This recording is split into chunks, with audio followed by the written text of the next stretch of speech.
bonsoir, ça dépend de l'ère fidèle internet pour y a biso, bon message na tindika télévision vraiment. Et ça reste vraiment makasi ya ko tout ça na ezali devant la ya ko informer bino. Comme d'habitude, ba remerciement na ngapi ba mbote le bino ba mignon si vous allez ko s'abonner. Et à partager vraiment l'émission la biso, vous continuer à liker, à consommer. Vraiment la vidéo na biso, vous continuer vraiment pour la wana na option la vie na bino pour ça ba abonnement na bino vraiment ça fait plutôt comme makasi. Ba remerciement na toujours dans la chaîne na comme ba papi Kenya qui sombe. Na bo santé mauvais Luka Serge na kata Londres la liende sponsor officiel, liende makambo do yenda vandaka wana bujarate akenda pas mo tatika la wana. Mauvais Luka Serge na kata Londres la bo santé mama Jenda ya Kaembe. Futur débuté la 2023 mama Jenda ya Kaembe. Sponsor officiel PHN à Tindika Télévision, Bambote Sikejon Mama Jenda ya Kaembe.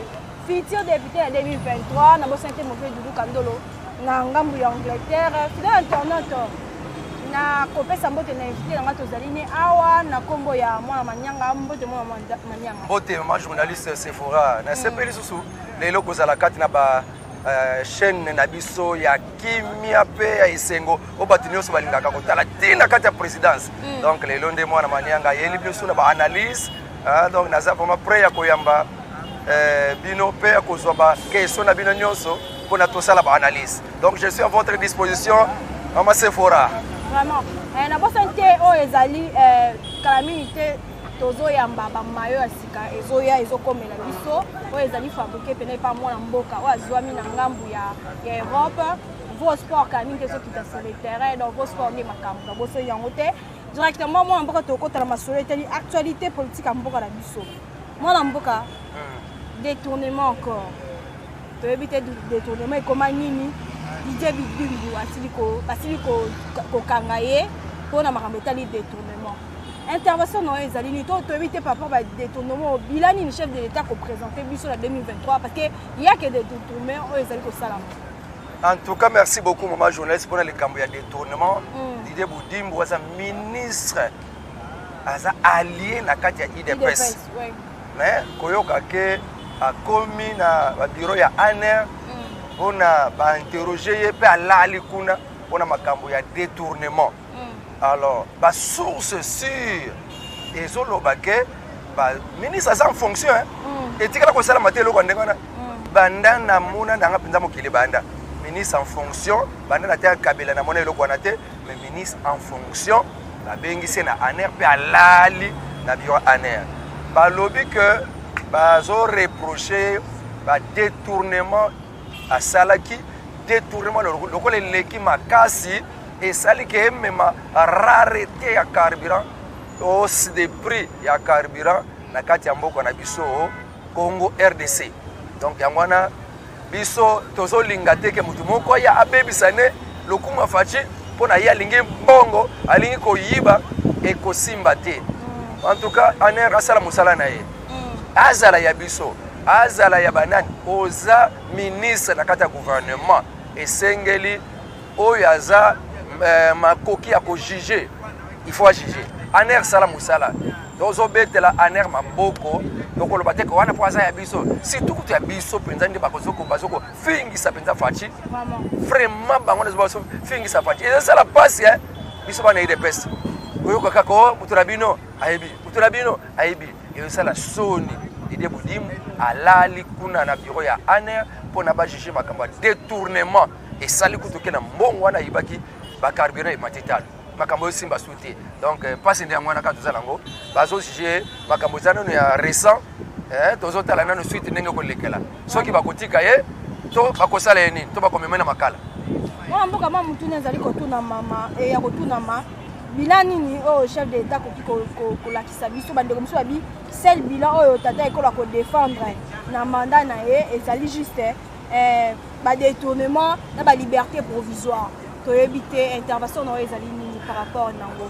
Oui, mana ebeke population ya RDC ezana ba polémique makasi bango soki azolea te donc makambo nyonso facha sala eza mabe abila nini bango poka ba chaîne na biso na ba tozalaka na Kinshasa awa balinga kolakisa penza bolamu makamba ya bien fachi azosala te donc balinga kolakisa kaka esika eza mabe mais fachi banda ye na kati ya mboka oyo Azana bilan et belé. Touti na budget à combien? 4 milliards de dollars. Lelo na tien fachi budget combien à 11 milliards. Photos à la reconnaissance, salaire enseignant, les salaires qui combien? Et outi na 60 000 francs et 60 dollars. Na tien fachi sikoyo, presque 200 dollars. Hein? Et donc on dit oyo tokolo ba ke fachi a salité. Ba prison, ba cachot ebele clandestin ezalaki lelo ba cachot wana ezalaka souté. Donc pour koloba ke fachi azo sala bilan ezali lelo bana na biso ebele bazaki vraiment kotanga bazotanga te mbonga classe ezate mais lelo gratuité de l'enseignement et bana ba koma kotanga pour mona bana mike mikeke azo de yambele na ye eza souté. Donc bilan oyo fachi a présenté en 2023 eza ya ebele ya kosala eza ebele ya koloba. Donc ndenge ka ko bato bazolia te on ndenge ka bato baza boye même makambo ebele oyo ezotikala eza nde ba oyo baza na gouvernement pe bazokoka pe ko komisa penza na esika fachi alingaki ekoma te parce que muso fachi asali projet moko boye a initié projet moko boye akopesa ngo gouvernement bako ici na bango depuis que fachi a initié projet kin zero trou gouvernement asuka na ngwapi bazombongo balia na bango oh kin propre oh kin bopeto basuka wapi. Tout ça, c'est pour la kabafinga fachi, batuba sanza fachi, ne basala kanema. Donc, moko, ba oyo bazoko sala kege, makamba fachi ke ne malamute, kaka o bazala kati gouvernement, ba projet ti les gelou, et kenda wap, mais ba pesa mo pa ba o bazala conseiller na kati présidence. Malgré tout ça na système présidentiel té, mais fachi le besoin na pesa au na gouvernement, ba kolia mbom. Tika na pesa ngo, loko la système présidentiel kaka, na pesa mo pa ba conseiller, ba allié. Et ils sont toujours là sans s'inquiéter. Et alors, côté wana, quelque part, la population a dit que non. Ndenge bazo liambongo bazo bebisa misala fachi bazo bebisa vision fachi akopesa bango projet bazo bebisa yango mais fachi azotala bango kaka bongo wana nde population s'inquiétaka na ndenge fachi apesa ka punition te alinga kokangisa batu te nde batu ba s'inquiétaka mais sinon na misala fachi aza homme politique moko puis aza na volonté politique na mutu na ye aza na posa vraiment que Congo ekomata lobby allemand de l'Afrique mais ils ont canadé parce que l'entourage depuis le cabinet présidentiel, depuis le gouvernement, baza incompétent, incapable de matérialiser la vision du chef de l'État. Ça nous inquiète, nous, à l'UDPS, ça inquiète la population, pour le local espoir les ajouter. Mais en 2023, il y a beaucoup de choses à dire pour notre président. En tout cas, il y a une marche, il y a réprimer la marche, il y a mais la marche comme quand même dosé. Il faut que la marche n'est pas à Zamobimba, à Tikaloko cité. Donc, il y a des avancées. Dans la cabane de clés de Gatler Lelo, à Zong Sibilo Nabiso, au Kabila Zoa, Kabila Te Kabilo Nababele Nabiso, Karemine, Baba chinois. Mais, révision, il y a contre les Osalama, Baforé, Oyo, Bateka, Baba Niagmukabo, 60% il y a forêt équatoriale Bateka. Mais, F Basaïba a tapé les bocaux na kata table lobby ba contrat nyonso wana allez to kwesi yango ba récupérer ba forêt wana nyonso wana mutu azoya ko récupérer ka biloko ba bateka ba régime ya kala bateka faut quand même il y a beaucoup à dire pour Fachi en 2023 il n'a pas de concurrent il aura son deuxième mandat population ne vous inquiétez pas likamba libumu kala mingi te kozala nango résolu ça va être résolu bobanga na bilote bana Congo dans la diaspora, Fachi travaille. Nous devons seulement chercher à améliorer l'entourage de Fachi. Même le gouvernement doit être remanié, la justice doit être remaniée, la police doit être remaniée parce que nous devons contribuer pour la Congo. Bible un pays, la justice élève une nation. Mais quand un pays n'a pas une bonne justice, c'est que la ruine de la nation. Alors il faut côté vraiment ma casse côté la justice parce que la justice élève une nation. Nous voulons aussi que notre justice contribue à l'élévation de notre nation, la RDC. Mais tout le monde qui revenir plutôt dans la proposition de l'État à l'Obana, à Siraka, opinion par rapport à quoi ils allaient qui d'ici la fin de mon mandat. Vous allez voir un Congo fort, vous allez voir un Congo puissant, vous allez voir un Congo qu'on en parlera en Afrique mobimba. Sur ma propos, on évite de s'attendre par rapport à Nenge et Kokedi. Avant fin mandat, président Zoloba, vous allez voir un Congo fort, un Congo puissant et un Congo qui fera parler dans toute l'Afrique. Et ça, c'est que Vizoana est boungier. Vizoana, et ça, il y a ça a toujours été la vision du chef de l'État. Mais il y a beaucoup de choses qui bloquent. Pour la Congo comme fort, il faut avoir une bonne économie. Pour Congo comme fort, il faut les politiques doivent avoir la volonté politique. Alors, Congo peut être fort. Économique, les opérateurs économiques sont encore des Chinois, sont encore des Libanais, sont encore des Indiens, au Bazaki Kabilatika. Alors ils ont encore entre leurs mains économie. Que tu les comme côté Kata Lipa, comme côté Ka parfait Moko, or que Bango Baza, opérateur économique, Baza Tominene, faut pas te na gros. Mais comme côté Ka lokola ba Congolais kaka, Bazo te Kabiloka ya ba Moko Moko. Donc Talaka Ndeng Bazo te Ka Karimine Miba, Oyo Miba Oyo na Kasai Oyo.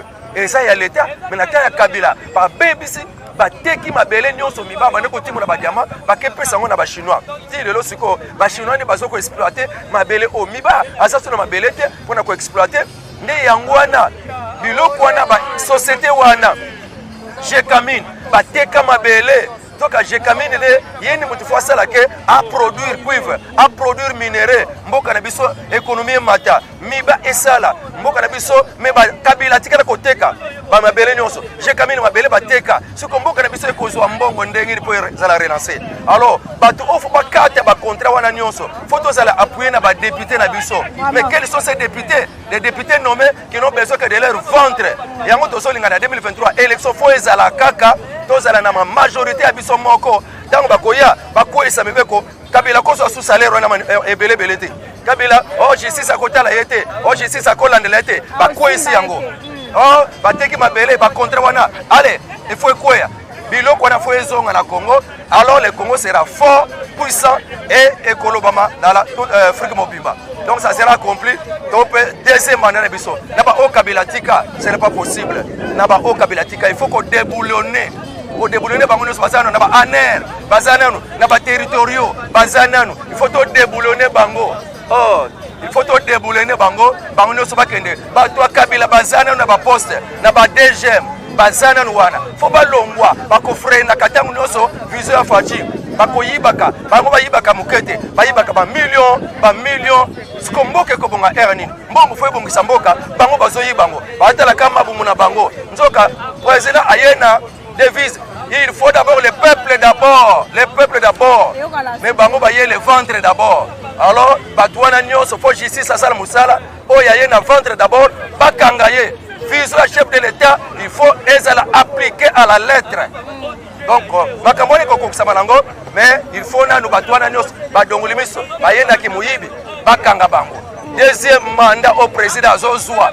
Il faut tout le monde ba député ya IDPS majoritaire pour ba décider makamamboka mabele ba poto la to récupérer bazamba ba poto la to récupérer ba minere ba bisika nyos bazo tibla ba minere to poto la mboka e comme fort économiquement tozala ba opérateur économique ya biso moko na mboka e kozala malamu. Merci mon amboka tozongela makambo etali Vital Kamerhe toki ete il faut pas réjuger encore to éviter pour la nini to éviter outil ba makambo le outil wapi par rapport à poto monaka ministre ya Kenya asila koloba ete pour la Congo ezala malamu to se développer ezosenga premier ministre ezala Vital Kamerhe to éviter par rapport à badi wana nde comme vous savez eti ba réjuger sous Kamerhe to ba demsu ba Kamerhe kokozonga sous la pouvoir to éviter intervention na ezali Kamerhe nde azala ki directeur du cabinet président de la République confiance ya président na biso. Mais dans le projet il y a 100 jours, Kamerhe ayebi ke mutu lokola Jamal aza mutu moko alimentaka ba groupe ba Hezbollah ba groupe ya ba terroriste. Kamerhe azui mbongo azui projet akepesa ngo pa ya ba Jamal société Jamal. Les Américains ba sepela kite na biloko ndenge wana ba magui basalaki bakangaki Kamerhe na boloko asenga ba liberté provisoire ba pesa été mais tant moko boye ba eko pesa liberté provisoire oyo sepelisa ba congolais na biso moko na il pesa et sepelisa biso te parce que biso to banonga état de droit ezala en marche do sepela ngote di azobela biso bon lokola azobela ba ko kosela président que mutakufi aboyo ko bimisa ye en tout cas akenda libanda akomi kuna adoza traitement mikolo katoyoki abengisi na cour de cassation le 11 avril na wana ntango bazobengisa ye président de la république akende na Kenya mpona koende kosigne adhésion ya kokota ya mboka na biso RDC na kati ya baétat d'Afrique de l'Est. Kuna sikoyo ntango président akeyoka kuna au dignitaire moko ya Kenya moto azoloba ke nous voulons un premier ministre Vital Kamerhe travailler avec Félix Tshisekedi. Kuna déjà babeti yango wana tuna tokomi le 11 te ntango sikoyo tokomi le 11 wana makambo ezoleka na cour de cassation wana natanga muke cour de cassation alobi akase makambo nyonso oyo ya bajugement ya 13 ans ya servitude pénale wana bakatela Kamerhe akase yango. Pona nini cour de cassation akase? Pour la cour de cassation, la cour d'appel a violé l'article 104 du code de procédure pénale en examinant le dossier alors qu'il n'était qu'en état. La Cour a souligné que la juridiction d'appel a statué sur base d'une notification des dates d'audience alors qu'elle aurait dû citer le prévenu, ce qui constitue aussi une violation du droit de la défense prévu par l'article 19 de la Constitution. Elle a renvoyé l'affaire devant la Cour d'appel de Kinshasa-Gombe qui sera autrement composée. Cette dernière devait réouvrir l'instance et réjuger l'affaire dans son fond.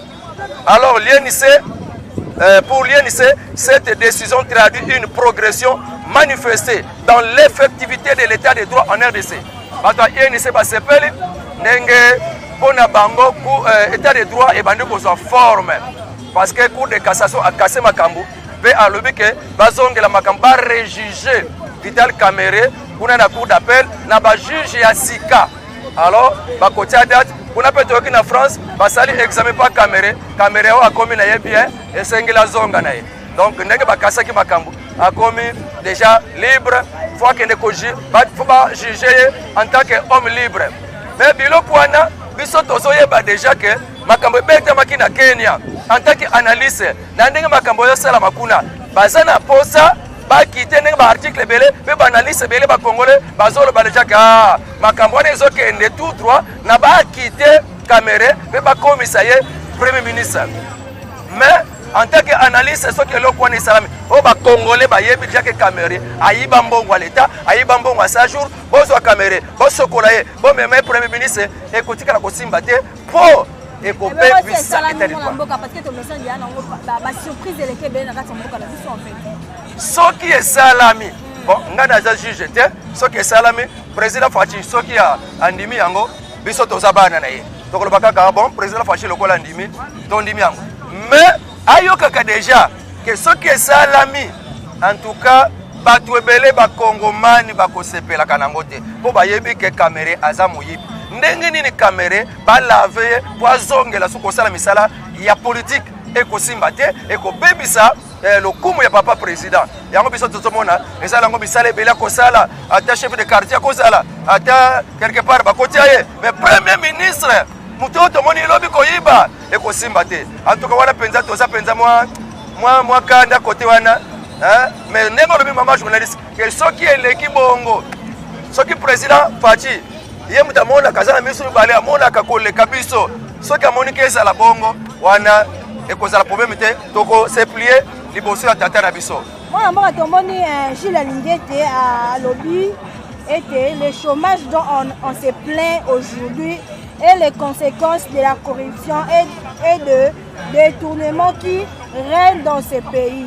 Donc, conséquence, il y a chômage, il y a détournement, il y a corruption, il y a intervention par rapport à propos, par rapport à oui, papa Gilles Alingete a raison, maman Sephora, maman journaliste. En tout cas, quand tu as la photo, il va bien. Yé Alingete à lobby, ce qu'il est au chômage.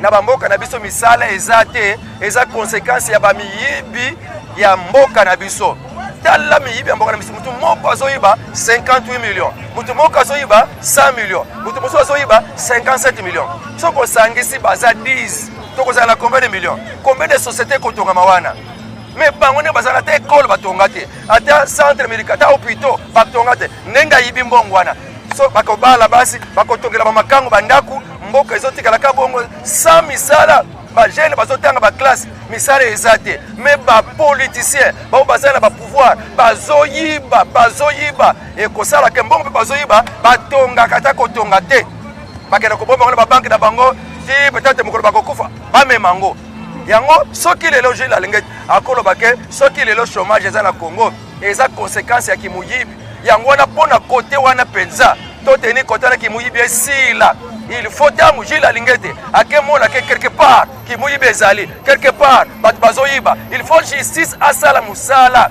La justice élève une nation. Quand on n'a pas une bonne justice dans notre pays va toujours reculer derrière. C'est pour cette raison que nous senga président Fachi réformer la justice. N'a eu que déjà Mikolo, au salaba recrutement et magistrat ya sika. Il faut maintenant qu'on combo la magistrat, côté magistrat sika, au bazana idéologie à bien, au bazana idéologie ya Mukwatombolo, ya président de la République pour na peuple d'abord au lieu de vendre d'abord. Il faut tout longola ba onos ubike mboka na biso Congo eza presque dans souka ya ba oyo baza plus corrompu na monde toza presque na ba 10 derniers hein o baza 10 premiers o baza plus corrompu na kata monde talaka mboka lokola boye nete ba didi budim bake kuna ponani ayibi mbongo didi budim bwana lobi toyoke sukuna ayiba kimbongo ba mnyambu gabo bateka forêt équatoriale nana kokanga bango baza ba député hein ministre mususu ya mine wana ya kala ateka ba jekamine ateka mabele ya miba bazana nutilelo nana kokanga bango lelo bazosaka na baluba bakima kuna miba kabila mutabomia aketeka mabele nyose sika batimula ka ba diamant atekeli yango ba chinois bakoma ko sala musala kuna siko esika bato bakovivre eza sute. Alors bato bakomi koluka esika ya kovivre ale bango bakomi koseka bato kabila bango bakomi koseka mais bango bato babebi sika se bango bato baboma kasai batongi bandako te batongi bavile na bango te yo kasi kotongi ndako na musala donc alingeti aza na raison bato wana nyonso ndenge président Zambia azosala Lorenzo asala ngo bongo il faut bato wana nyonso na régime ya kala bayiba bambongo bakanga bango barécupérer bambongo wana barécupérer ba bien de l'état baza nango ti lelo même lui-même Kabila doit être poursuivi en justice ba député basala musala balongola eloko wana bako Kabila bako simba yete loko wana penza yango wana ke soki kaka ba réviser ba bibeko na biso constitution balongola eloko wana okomona mulongo ndenge kosala ba matata mpono ba bosha ba shadari ba yiba combien mbongo mutu moko kaka ekosala pe société ezosala mituka na Congo mais mbongo tozo récupérer tout ça justice voici la musala wana Fachi akokende kokota la justice na état de droit la justice est indépendante Fachi akokende ko s'interférer kuna te indépendante po biso tala posa état de droit alors on nyos ba osala musala mala muté toza bisa président réforme ça la justice po musala kende liboso tolingi de 2023 ozo à 100% conquérant pas en été Fayulu aza 0 nani à côté le mandat 2023 on ngape na teli baya nani Jean-Marc Kabund azate Muzitu nenga solo babilobela kuna azate ata mbongo akozala te Fachi azaleka kona deuxième mandat ya sir olinga te Fayulu okovimba mabundi na kanda okoluka dialogue ekozala te lelo zebiso Fachi azaka kawana so bali ba pesa entreprise orene ya koseka na malemu na tomoni pe 5 na SCC ba sireke tele et papa ba tu kwebu en fait que ba luka ba sala favoriser en fait dialogue intervention na ezali ni pour mamba dialogue tomoni 5 na SCC sangani na papa ba ti pour que ba luka ba favoriser dialogue intervention oui merci papa journaliste c'est pour Senko Lamuka na ba MCC ba sala kana no bloc moko boye pour combattre Fachi, bakoki yango te, Fachi a panzi yango. Ce que c'est comme Mikolo, oh non, nous devons faire le dialogue pour koluka consensus. Donc lelo déjà otozali lelo déjà bazolo bela makambo ya révision loi électorale kuna na parlement. Bino bozo ya oh non c'est quoi zoya non consensus SCC aye oh consensus mais tolingi partage de pouvoir te. Bozo kosa dialogue ya Congo suka nango ba partage ka pouvoir nani muta rasop wana kombo na sesanga wana ya lingi pe dialogue balobaki to lelo kaka ne bakolobela makambo ya loi électorale na parlement bakoasiéger parlement mpona koempêche bango balobela makambo ya loi électorale te yo sesanga yo nani okoempêche badepute balobela loi électorale te ameka kaka kokende kuna soki bakozwa bafrappe na bango kuna te wana il faut totikela parlement basala mosala na bango barévise loi électorale bayeba nani akokende na élection akozala lolenge nini bapesa forme ya ndenge tokokende na élection mutu akokende na élection akozala molai akozala mokuse akozala monene bapesi biso forme ndenge nini tokokende na kati ya élection ala botika basala mosala makambo ya dialogue eza te senco bokende na dialogue na bino ssc dialogue eza te biso tokokende na élection kadi malobaki aza presiko aza na makoki nyonso aza sûr que tozokende na 2023 na dialogue pe premier ministre alobaki ke carte d'électeur carte pour citoyen carte d'identité bozozwa yango avant baélection parce que internet ekomi nango eloko facile donc dans moins de 6 mois recensement esili donc bato bazwi ba carte d'identité donc élection na 2023 eza esir biso idps foto rafle majorité parlementaire na président mibeko nyonso oyo ekangakanga mboka moye développé eza te il faut pas kata yango na baforme badepute oyo tozala yango ekokokana te ke lelo bakei na bango na ngambo oyo lelo bakei na ngambo oyo baza bato ya koningana eza yango vraiment majorité ya kotiela confiance te oyo tozozela na 2023 nde yango wana donc bokozela dialogue ya trop biso tozala esprit ya dialogue te biso tozokende tout droit na élection na 2023 préparez-vous Fayulu préparez-vous Senco c'est comme la nomination médiation wana ya dialogue nous allons aux élections la CENI est prête au parlement bazo bon Serge Mibeko ndenge tokota na élection makamba dialogue ezate partage de pouvoir ezate boko bunda na opposition boko lemba.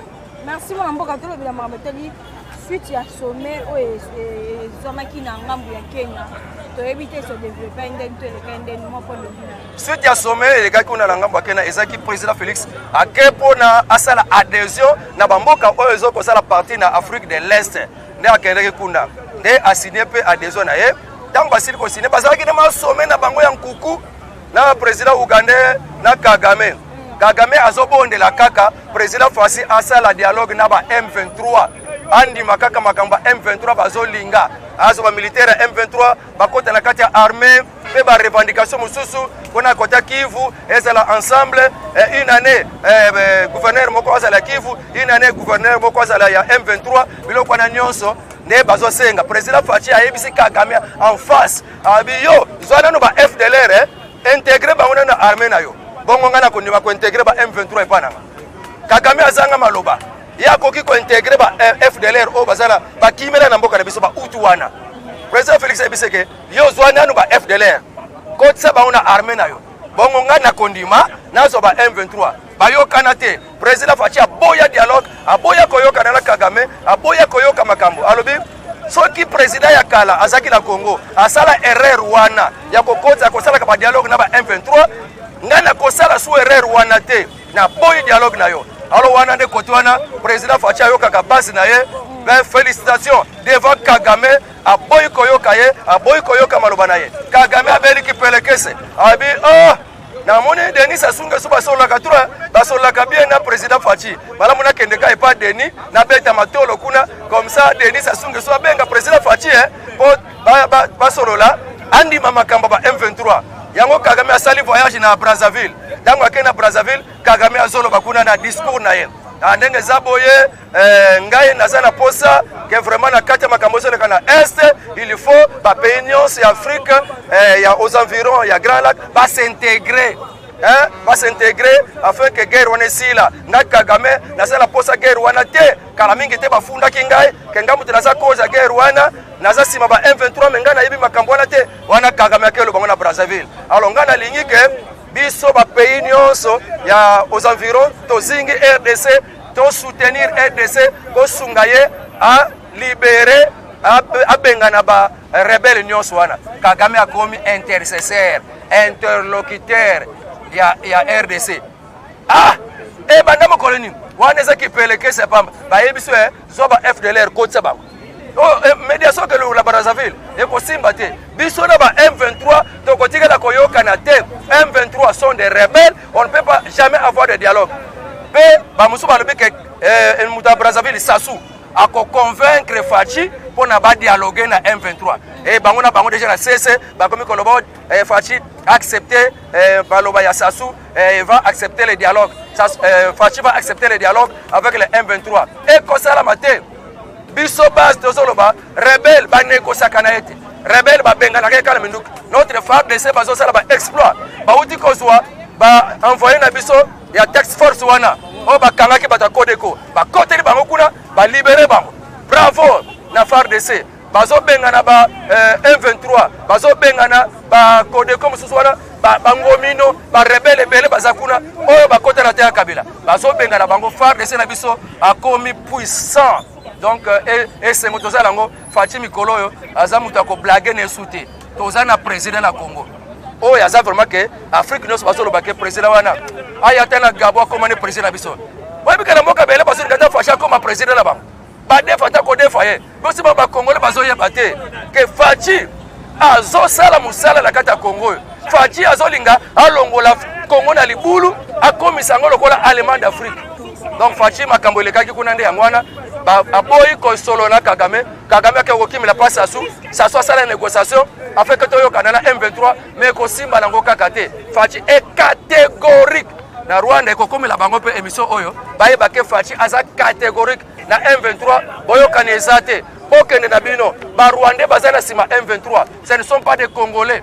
Négocier avec M23 signifie négocier avec le Rwanda. Alors toboyi biloko wana e ko simba te Fachi est catégorique. Merci vraiment Mandeko Balandi, tu vraiment comme la souka émission na biso. Moi on peut comment manianga to to vraiment il va souka pour que to biso vraiment émission na numéro na mamboto. Bon merci beaucoup maman journaliste. Biso il est peste tozana biso kimia, tozo bunda pona ko loka majorité parlementaire to pesa lango Fachi na 2023. Atako mais ndakuni nezanga makelele. Ndakuni osaka makelele. Bongo makelele zale loka batu yayo. Ezaya bango moko donc biso moko tozana kata ndako na biso tokoyeba ndenge kolekela ngata papa na ngaza za mubulu azaboye mais na kokende te la télévision ba lokola papa na ngaye ayibie papa na ngaye azala kandumba est-ce que si omona mwana sala boye so mwana sala boye c'est kaza aza respecté donc tozala biso kimia bo baba sala te que ba sala troubler te ba diaspora o kuna ndenge nini tozala biso kimia makamana ngo bien makamanda ko za makamanda ekosukola kana kati ya ndako to préparer 2023. Alors, on va soutenir mon manianga, le communicateur IDPS, on soutenir numéro na pesa, yango plus de 143 951 67 35 plus de 143 951 67 35 na pesa ba internet nyonso bende kolanga mako makola on a la capitaine bambote la bino vraiment Fachi Beton et la RDC IDPS soyez bénis au revoir. Merci vraiment fidèle internaute comme la souka émission na biso. Merci na bande nyonso soraton. Et à kolanda émission na biso on continue à partager, on continue à liker. Ma remerciement na vraiment na Biyumbu yo azaki na sima caméra na santé. Mike nous aide dans la réalisation. Quant à moi, tout le monde à la prochaine numéro. Ciao.